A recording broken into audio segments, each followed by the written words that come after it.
देवाची ये द्वारी कीर्तनाची वारी. देवाची द्वारी कीर्तनाची वारी या भक्ती जागरात मी सुरभी हांडे तुम्हा सगळ्यांचं स्वागत करते. मंडळी, परमेश्वराशी अत्यंत निश्चयाने स्वतःला जोडून ठेवणे, त्याचे नामस्मरण सतत करत राहणे, त्याच्या भक्तीत बुडून जाणे, जेणेकरून त्याच्याशिवाय आपल्या मनात दुसरा कुठलाही विचार येऊ नये, आणि यानेच अमृतासारखा तो आपल्याला अनुभव देतो. तर आता या कीर्तनात आपण ऐकूयात हेच असेच अमृताचे बोल. चला तर मग. रामकृष्ण आला आला.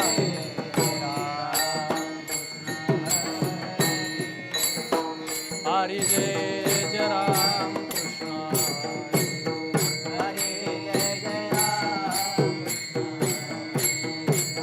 जय जय राम कृष्ण,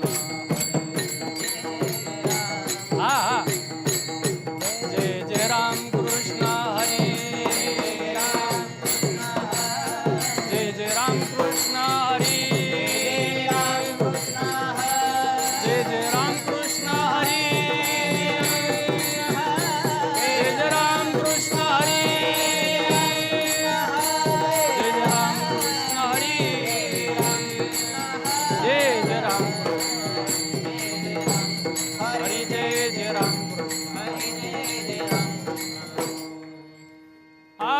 रूप पाहता लोचनी,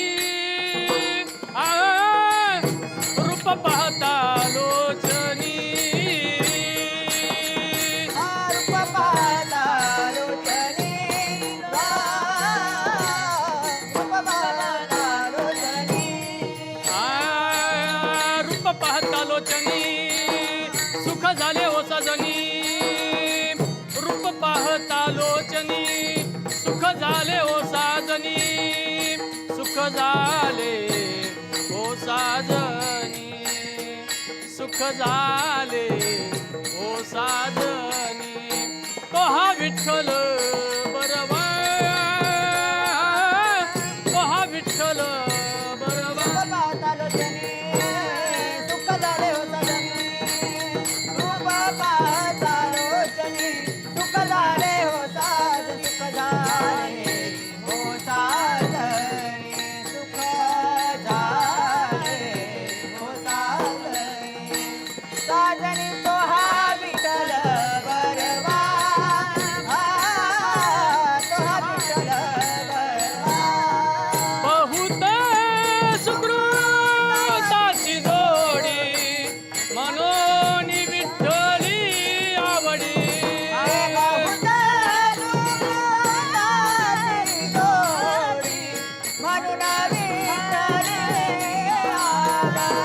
सर्व सुखाचे आगर, सर्व सुखाचे आगर, सर्व सुखाचे आगर, सर्व सुखाचे आगर.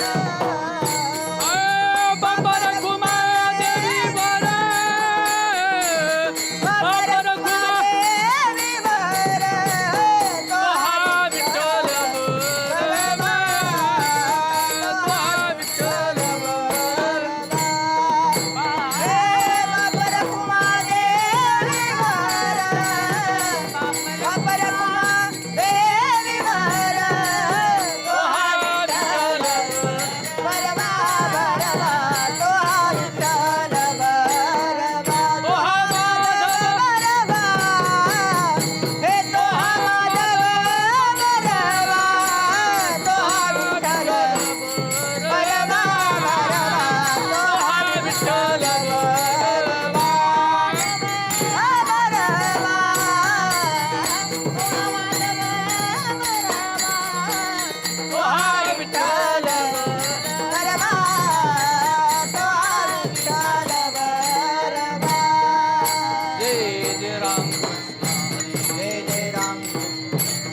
जय जय राम कृष्ण हरे जय जय राम जय जय राम जय जय राम अरे बाप करी जोडी लेकुराची ओढी बाप करे जोडे लेकुराचे बाप करी जोडी लेकुराची ओढी बाप करे जोडे लेकुराचे आपुली पुरवंडी वाळवोनी आपुले पुर भांडे वाळवणे आपुले पुर भांडे वाळवणे एकाएकी केला मिराशीचा धनी एकाएकी केला मिराशीचा धनी एकाएकी केला मिराशीचा धनी एकाएकी केला मिराशीचा धनी कडिये वागवूनी भार कडे वागवणे भार खा कडे वागवणे भार खा लेववूनी पाहे डोळा अलंकार देवनिया पाहे डोळा अलंकार देवनिया पाहे डोळा अलंकार देवनिया पाहे डोळा अलंकार देवा दावी थोर करोनिया देवादा वितोर करोनिया देवादा वितोर करोनिया एकाएकी केला मिराशीचा धनी एकाएकी केला मिराशीचा धनी कडिये वागवूनी भार कांदे कडे वागवणे भार खांदे कडे वागवणे भार खांदे तुका म्हणे नेदी गांजू अनेकाशी नेदी गांजू अनेका तुका म्हणे नेदी गांजू अनेकाशी नेदी गांजू अनेका तार जीवासी आपुदिया उदार दिवासी आपुलिया उदार दिवासी आपुलिया एकाएकी केला मिराशीचा धनी एकाएकी केला मिराशीचा धनी एकाएकी केला मिराशीचा धनी एकाएकी केला मिराशीचा धनी कडिये वागवूनी भार कांदी कडे वागवणे भार खांदी कडे वागवणे भार खांदी ठोपार कुमार जय जय जय ठोपार हा जय जय गोपाल जय जय ठोपार कुमार जय जय गोपाल जय जय ठोपार कुमार जय जय हा हा हा विठोबार कुमार विठोबार कुमाई हा हा हा विठोबार कुमाई विठोबार कुमाई ठोबार कुमाई जय जय ठोबार कुमाई जय जय ठोबार कुमाई ठोबा ठोबा ठोबा ठोबा ठोबा ठोबा ठोबा ठोबा ठोबा ठोबा ठोबा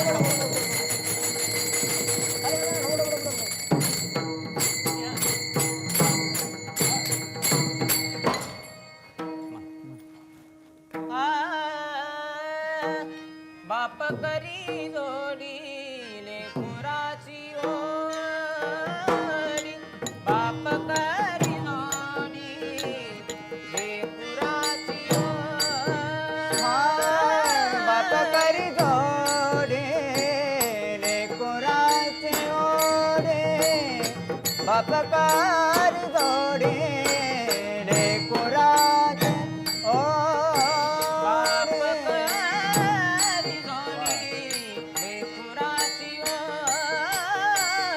बाप करी जोडी लेकुराची बाप करी जोडी लेकुराची बाप करी जोडी लेकुराची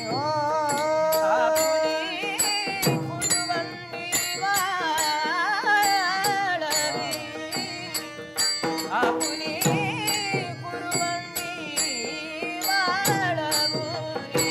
एकाएकी केला मिराशीचा धनी एकाएकी केला मिराशीचा धनी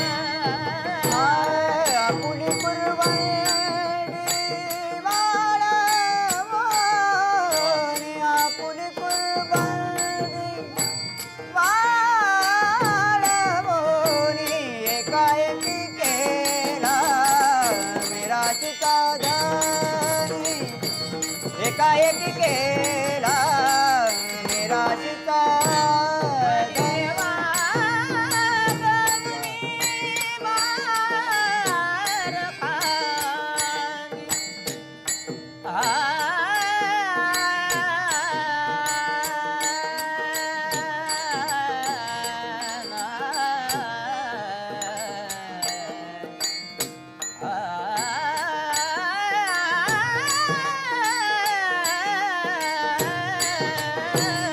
घडिये वागवूनी भार खाली. घडिये वागवूनी भार. एकाएकी केला निराशीचा धन. एकाएकी केला निराशीचा धन. हा घडिये वागवूनी भार. भार खाली.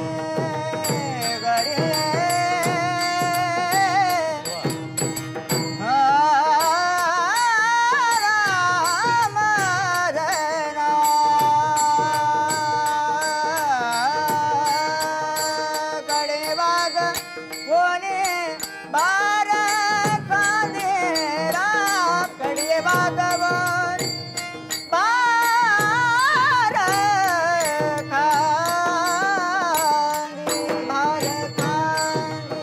एकाएकी केला निराशीचा धन. एकाएकी केला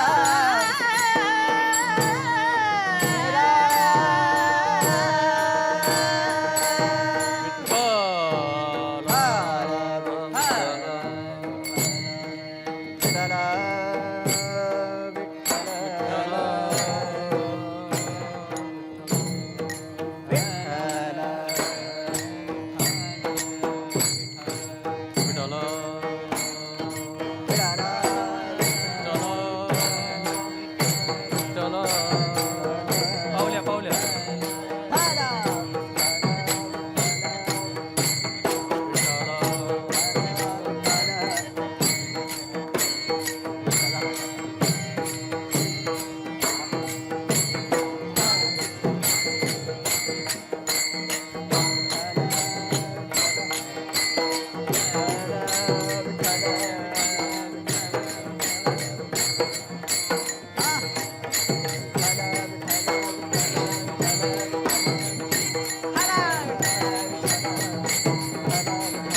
कुंडली कवलारी विठ्ठल श्री ज्ञानदेव श्री पंढरीनाथ भगवान की जय.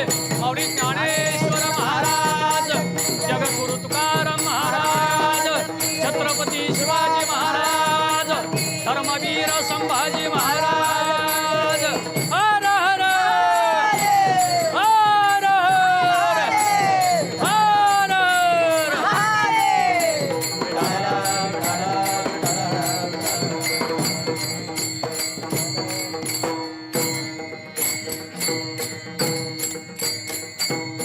बाप करी जोडी, बाप करी जोडी, लेकुराची ओढी, आपुली कुरवंडी वाळवणी. एकाएकी केला मिराशीचा धनी, कडिये वागवूनी भार खांदी. लेववूनी पाहे डोळा अलंकार, ठेवा दावी थोर करोनिया. एकाएकी केला मिराशीचा धनी, कडिये वागवूनी भार खांदी. तुका म्हणे नेदी गांजवाने कासी, तुका म्हणे नेदी गांजवाने कासी. उदार जीवासी आपुलिया, एकाएकी केला मिराशीचा धनी, कडिये वागवूनी भार खांदी. विठ्ठला विठ्ठला.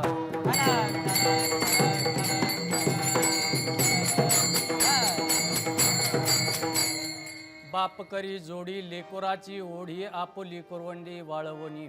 एकाएकी केला मिराशीचा धनी, कडिये वागवूनी भार खांदी. समचरण सरोज सांद्रणी लांबुदाभम, जगन निहित पाणी मंडन मंडनाना. तरुण तुलसी माला कंदरम कंजनेत्रम सदय धवलहासं विठ्ठलं चिंतयामि. पांडुरंग करू प्रथम नमन पांडुरंग करू प्रथम नमन पांडुरंग करू प्रथम नमन पांडुरंग करू प्रथम नमन हात करे चरण संताजिया दुसरे चरण संताजिया त्यांच्या कृपादाने कथेचा विचारो त्यांच्या कृपादाने कथेचा विचारो दुसरे चरण संताजिया दुसरे चरण संताजिया त्यांच्या कृपादाने कथेचा विचार त्यांच्या कृपादाने कथेचा विचार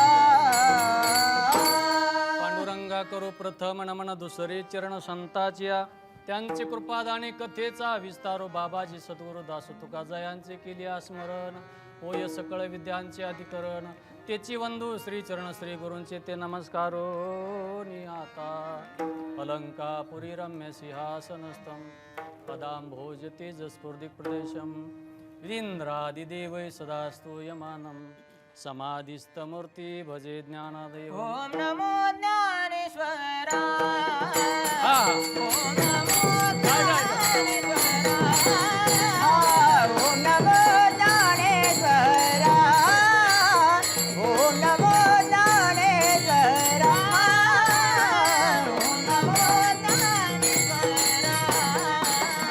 ओम नमो ज्ञानेश्वराय ओम नमो ज्ञानेश्वराय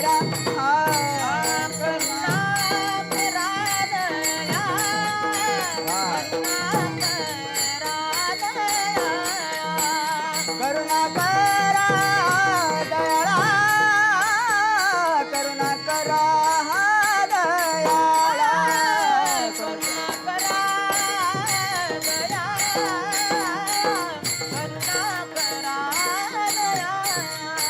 करुणा करा दयाळा करुणा करा दयाळा हा तुमचा अनुग्रहाला धरो तुमचा अनुग्रहाला झालो राम रे ना. ओम नमो ज्ञानेश्वरा करुणा करा दयाळा तुमचा अनुग्रह लादलो पावन झालो चराचरी काय माझी वाणी मानिल संताशी रंग ओ चित्ताशी आपुल्या किंवा ऐके वचन कमळापती माझ्या रंकाची विनंती कर जोडी तो कथे काळी आपण असावे जोडी बाप करी जोडी लेकुराची ओढी आपुली कुरवंडी वाळवोनी एकाएकी केला मिराशीचा धनी कडी वागवोनी भारखांदी प्राप्त प्रसंगी चिंतन रूपी सेवेकरता घेतलेला अभंग संत श्रेष्ठ जगद्गुरु तुकोबारांच्या गाथ्यातील सर्वांच्या परिचित असणारा आई वडिलांचं महत्त्व प्रतिपादित करणारा चार चरणाचा महाराजांच्या गाथ्यातला अभंग आजच्या सेवेला विठला.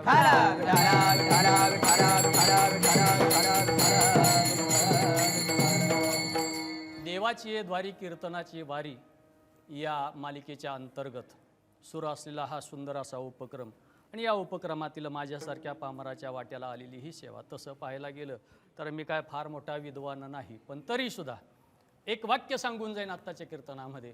तुम्हासारख्या ज्ञानी माणसांना शिकवण्या एवढा मी ज्ञानी नाही. काय म्हटलं? तुम्हासारख्या ज्ञानी माणसांना शिकवण्या एवढा मी ज्ञानी नाही, पण 2 तास हलू देणार नाही एवढा अज्ञानी नाही. विठ्ठल.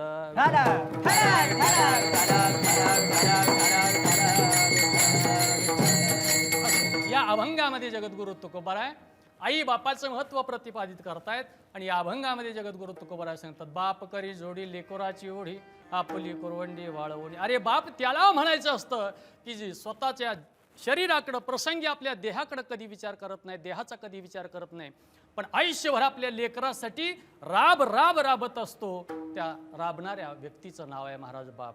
आणि मग आयुष्यभर कमावलेली संपत्ती निघून जाताना, इहलोकातली यात्रा संपवताना आयुष्यभराची जमावलेली पुंजी आपल्या लेकराच्या स्वाधीन करतो आणि रिकाम्या हाताने निघून जातो, त्याचं नाव आहे बाप. याच्या पुढं तुकोबाराय सांगतात, अरे बालपणामध्ये एका लेकराला एखादा अलंकार घातला अथवा नवीन कपडे अंगामध्ये घातली तर लेकराच्या अंगातली वस्त्र आणि अलंकार पाहून ज्याला संतोष पावतो, ज्याचं मन तृप्त होतं, त्याचं नाव आहे बाप.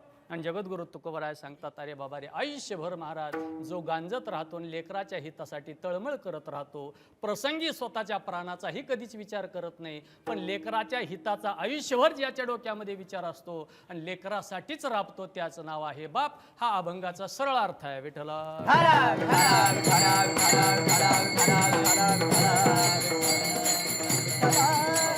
मी नेहमी कीर्तनामध्ये एक वाक्य सांगत असतो की बाबा रे, आई झाल्याशिवाय आईचं अंतःकरण कळत नाही. वाक्य पुन्हा ऐका, आई झाल्याशिवाय आईचं अंतःकरण कळत नाही आणि बाप झाल्याशिवाय बापाचं कर्तव्य कळत नाही. त्याच्यासाठी आई व्हावं लागतं, नाहीतर त्याच्यासाठी बाप व्हावं लागतं. बाबा रे, आई झाल्याशिवाय आईचं अंतःकरण कळत नाही. जिनं 9 महिने महाराज पोटामध्ये ओझं वागवलं, तळ हाताचा पाळणा केला, नेत्राचा दिवा केला, लालन पालन पोषण केलं, समाजामध्ये मान मान्यता प्रतिष्ठा सत्ता संपत्ती ऐश्वर्य मिळवण्यासाठी जिनं स्वतःचा देह महाराज झिजवला, ती आई असते.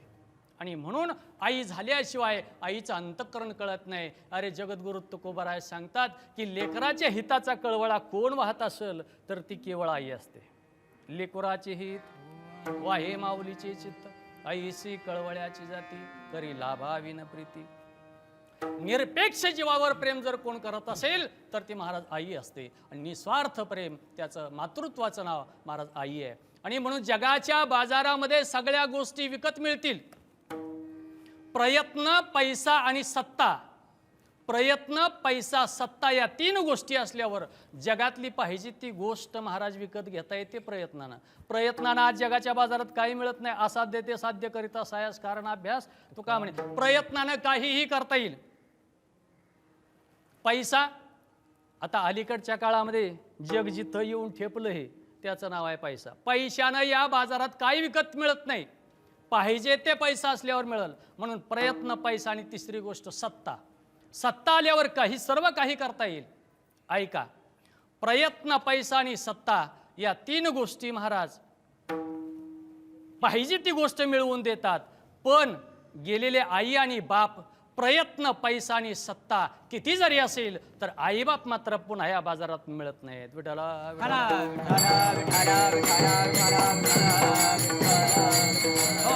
मी नेहमी कीर्तनामध्ये एक विनोद सांगत असतो, प्रयत्नानं काय मिळणार नाही. एखाद्याचं राहतं घर विकायची वेळ आली, कुणाची तशी येऊ नये, पण एखाद्याचं राहतं घर विकायची वेळ आली, प्रयत्न केल्यावर दुसरं बांधता येईल किंवा विकलेलं पुन्हा घेता येईल. एखाद्याची असलेली आपल्या वडिलोपार्जित शेतजमीन, परंपरेची असलेली शेतजमीन गरिबीमुळं दारिद्र्यामुळं विकायची वेळ आली, प्रयत्न, पैसा आणि सत्ता असल्यावर गेलेली जमीन पुन्हा मिळवता येते, गेलेलं घर पुन्हा मिळवता येतं. पण प्रयत्न, पैसा आणि सत्ता या 3 गोष्टी आई बाप मिळवण्यासाठी निष्फळ ठरतात. विठ्ठला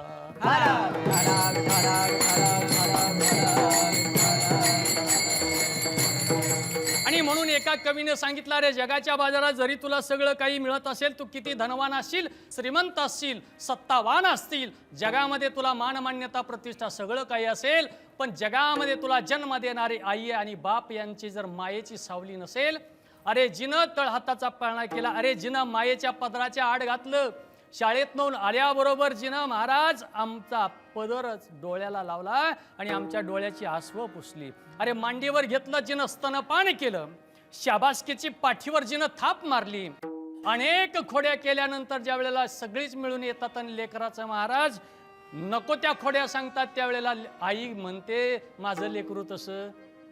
लेकरू कसंही असलं तर आई कधी म्हणते का माझं वाईट आहे? पोरग नकट, आंधळ, काळ, लंगड, नाहीतर शेंबडा असू दे, उलट आई म्हणते आला माझा बाबू, आला माझा राजा, आला माझा वाघ. ते काय वाघ आहे का भाऊ? अहो खोलीत झुरळ निघालं तर याला पळताबोई थोडी होती. आई म्हणते आला. गावातली सगळी माणसं येऊन सांगतात, अहो काकू ऐकलत का, अहो काकू ऐकलत का? त्या पोराच्या आईला येऊन गारानं सांगते गाव, गाव म्हणते काकू ऐकलत का? म्हणले काय झालं काय झालं असं म्हटल्याबरोबर ती सांगायला आलेली लोक सांगायला लागले, अहो काकू ऐकलं का? अहो पोराला चांगलं वळण लावा. अहो काय तुमचं पोरग आत्ता आठवड्याच्या बाजारातनं आम्ही येताना रस्त्याच्या कडेला बघितलं. काय बघितलंस? अहो म्हणले काकू बाजाराची पिशवी एकीकडं पडली, सायकल एकीकडं पडली, तुमचं पोरग एकीकडं पडलं, त्याला चांगलं वागाय शिकवा. असं गावातल्या व्यक्तीनं सांगितल्याबरोबर त्या पोराची आई म्हणते का हो हो दर आठवड्याच्या बाजाराला पडतं ते माझंच आहे म्हणल का कधी? उलट सांगायला आलेल्या व्यक्तीला त्या पोराची आई म्हणते माझा तसा करणारच नाही. तो नसतो महात्मा, तो नसतो सदाचारी, नसतो निर्व्यसनी, पण तरी सुद्धा अवगुणावर पांघरून घालायचा प्रयत्न करते. ती सांगायला आलेल्याला म्हणते माझा तसा करणारच नाही. मग सांगायला आलेला म्हणतो काकू आवाज उंच करून बोलू नका. घराशेजारी घर, उंबऱ्याला उंबरा, रोज कुणा सोबत जातोय, काय काय करतोय मला माहित नाही का? महाराज सांगतात काय काय करतो, काय काय करतो, कुठं कुठं जातो जातो हेही मला ठाव, सार मला ठाव. सांगायला आलेला काय म्हणतो काय काय करतो, कुठं कुठं जातो सगळं माहितीये. काकू तुमचाच स्वतः पोरगा नाही म्हणू नका. असं म्हटल्याबरोबर त्या पोराच्या आईनं लाजनं मान खाली घातली, म्हणते हो हो अहो त्यानं तसं केलं असेल, पण गावातल्या कार्ट्यांच्या नादानं पण माझं तसलं. तिचं नाव आहे विठ्ठल.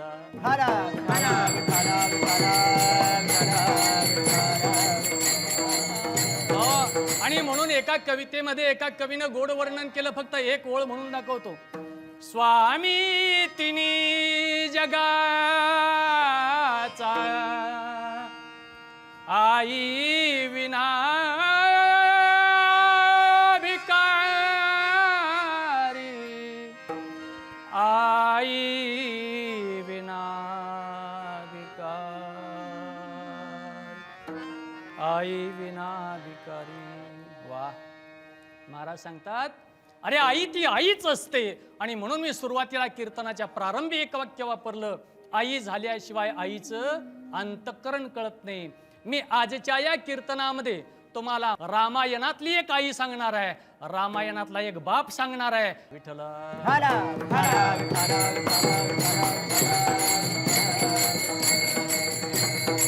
हो, आई कशी असते ती जाता जाता सांगून जातो महाराज. एक रामायणातला सुंदर असा एक प्रसंग आहे. आई कोणाला म्हणावं? तुम्ही सर्वांनी अगदी परिचित धर्मग्रंथ धुंडाळलेली तुम्ही सगळी विद्वान मंडळी आहात, ज्ञानी मंडळी आहात, पण सांगतो माय बापानो, रामायणामध्ये असा एक प्रसंग आहे. राजा दशरथाला 3 राण्या सगळ्यांना माहिती आहे. सुमित्रा असेल, कौशल्य असेल आणि शेवटी आहे ती कैकेयी. मला सांगा राजा दशरथाला सगळ्यात आवडती असणारी राणी कोणती? बोलत चला. कैकेयी. आपलं कीर्तन खेळी मिळी. सगळ्यात आवडती राणी महाराज ती कैकेयी. राजा दशरथाचं एवढा जीव होता, एवढं प्रेम होतं त्या कैकेयीवर.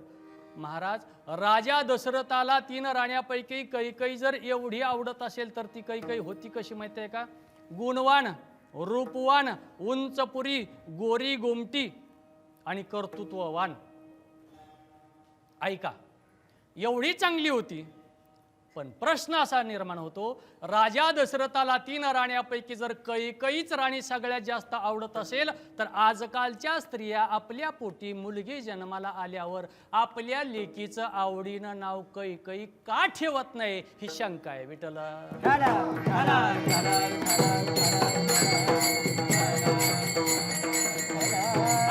आता अलीकडची नावं मला मर्यादा आहे. अलीकडची काय नाव आई बाप मुलीची ठेवतील ते मला इथं सांगायची गरज नाही महाराज. पण तरी सुद्धा कैकेयी हे नाव कुणी ठेवत नाही. पण ऐका, राजा दशरथाचा एवढा जीव का होता तर कैकेयी राणी महाराज महापराक्रमी होती. सगळ्यांना माहिती आहे देवदानवाचं युद्ध.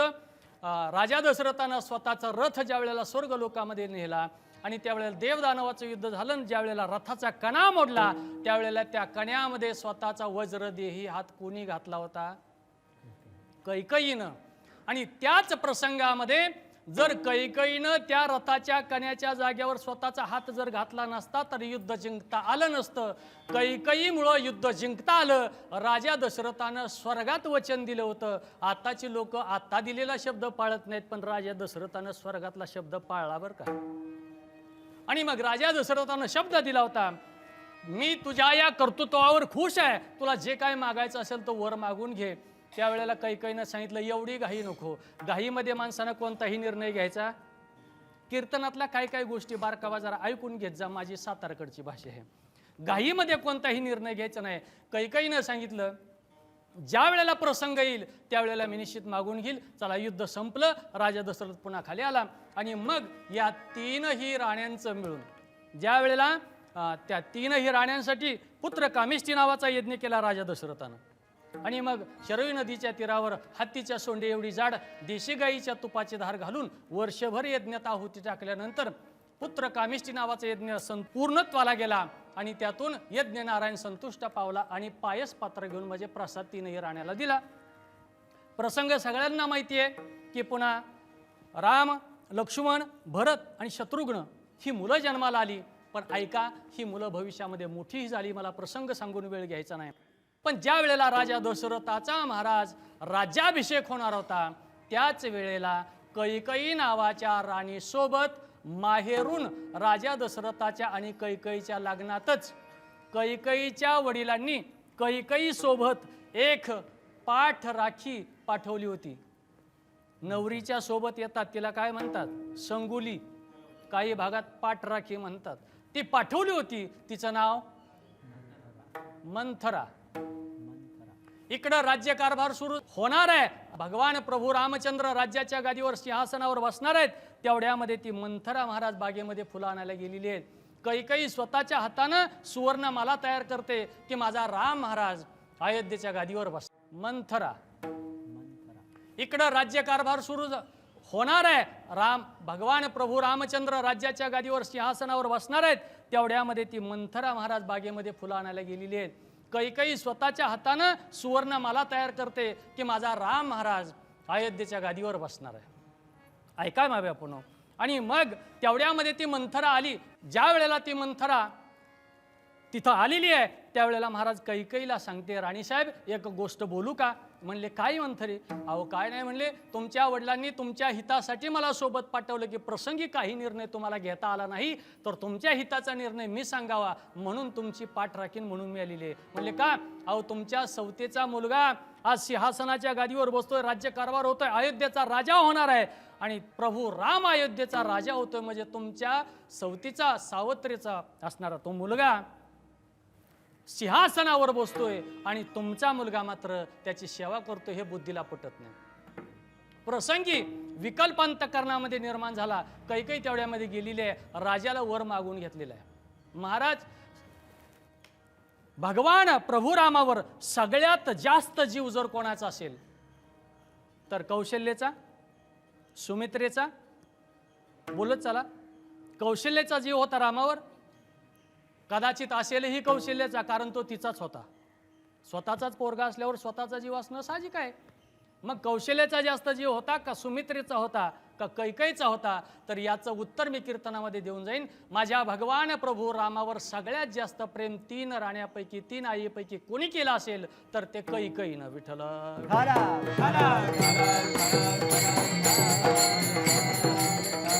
हो, मला इथं रामायणातली आई सांगायची. बाल्यावस्थेमध्ये चला रामायणामध्ये बालपणीच महाराज विश्वामित्रांनी राम लक्ष्मणाला सोबत नेलेला आहे. यज्ञामध्ये महाराज विध्वंस करत होती ती त्राटिका नावाची दासी राक्षसीन. मग तिथं यज्ञाचं रक्षण केलेलं आहे. तेवढ्यामध्ये जनकपुरीवरनं राजा जनकाचं पत्र आलं विश्वामित्रांना, माझ्या सीतेचं स्वयंवर आहे, अशा प्रसंगी तुम्ही स्वयंवराला या.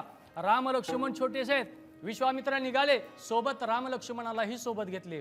जाताना रस्त्यामध्ये प्रभू रामाचा पाय एका दगडाच्या शिळेला लागला. पुढं काय झालं? शिळा होती मनुष्य झाली,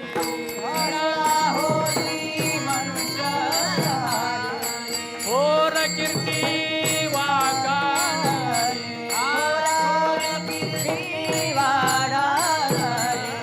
अलंका दहन केली,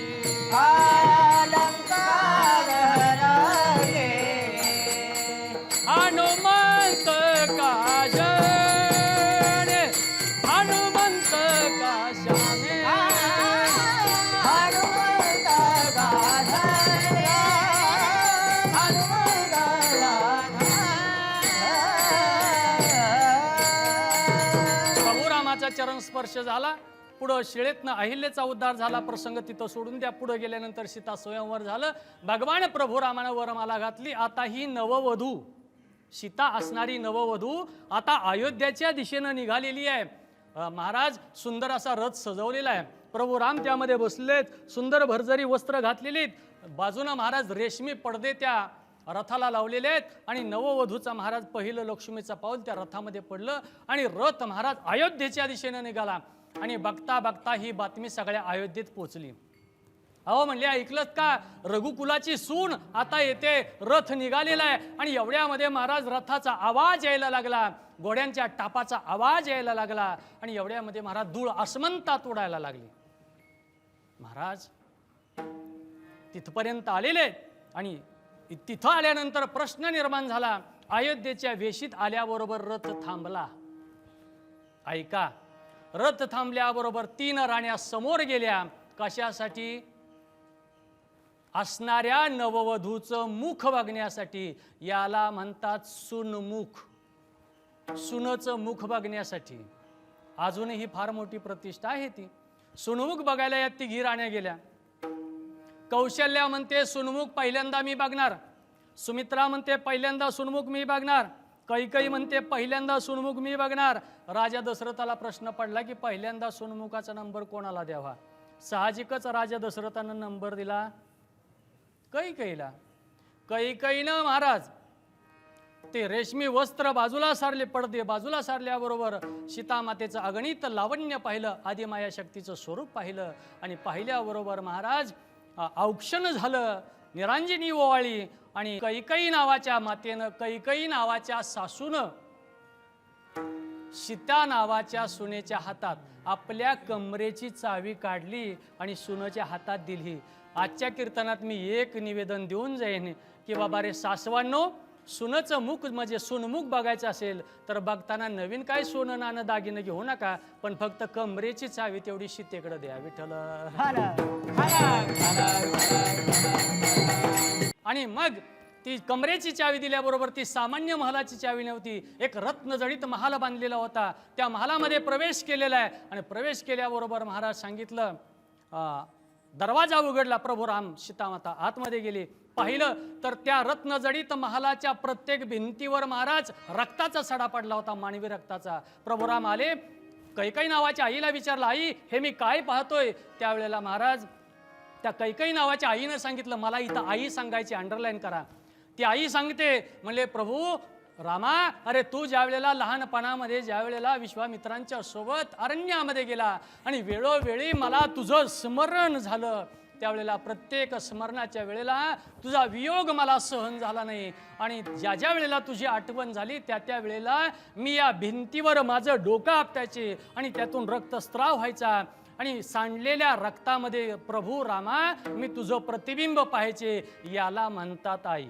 मातेची याचे ते मातेची याचे, हो मातेची याचे तुरा,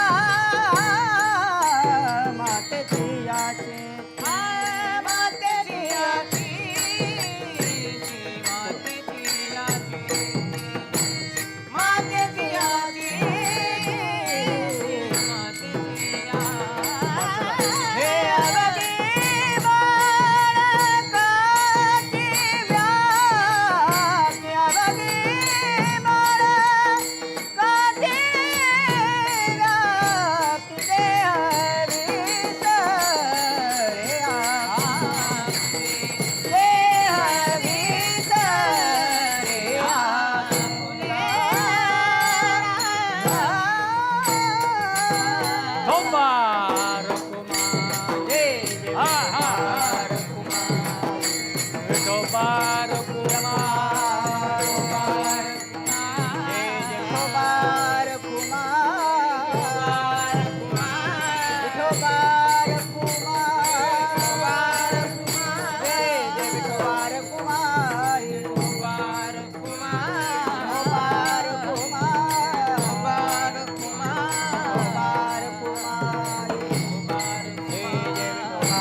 ज्ञानेश्वर माऊली ज्ञानराज माऊली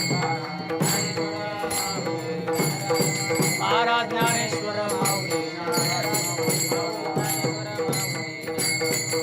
विठ्ठल जय जय विठ्ठल जय विठ्ठल हा बोलिले पुरे वेडी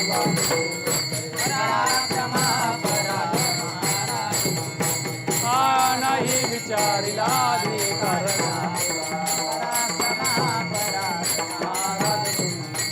तुका म्हणे ज्ञानेश्वरा राखा पायापैकी करा ज्ञानदेव